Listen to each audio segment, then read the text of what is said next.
8-ма Родинська школа займає будівлю колишнього педагогічного училища. І зараз це одна з 4 шкіл Великого Покровська, де за гроші Європейського банку інвестиційного розвитку вже 4-й місяць триває реконструкція.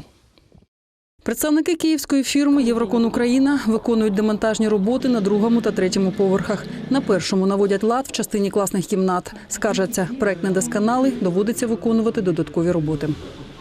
Будівля була в дуже поганому стані, дуже багато тріщин, грибків. І дуже багато чого треба реконструювати. Те, чого не було в проєкті, то зараз вирішуємо, як це все правильно зробити, щоб воно довго і довго прослужило, щоб не було проблем у дітей, щоб вони спокійно навчались далі в школі. Той корпус, де стіни без тріщин, вже утеплили і зараз штукатурять. Зроблена частина крівлі, що зможуть виконати до холодів, будуть робити. На зиму повністю планують перейти всередину. До цього навчального року в школі навчалось менше 5000 учнів. Після реконструкції можна буде розмістити вдвічі більше. Навчальний заклад не тільки відремонтують, а й наповнять сучасним обладнанням. Будуть мультимедійні доски. В кожному класі буде все для того, щоб можна було вчителю якісно викладати свої предмети.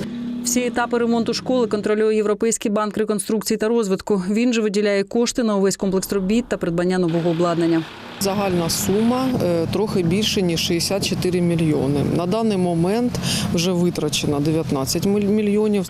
Учні та колектив 8-ї школи розподілені по іншим навчальним та дошкільним закладам Родинського. Підрядник обіцяє закінчити роботи до вересня наступного року. І поки це єдиний навчальний заклад Великого Покровська, де реконструкція здійснюється за кошти європейських грантодавців.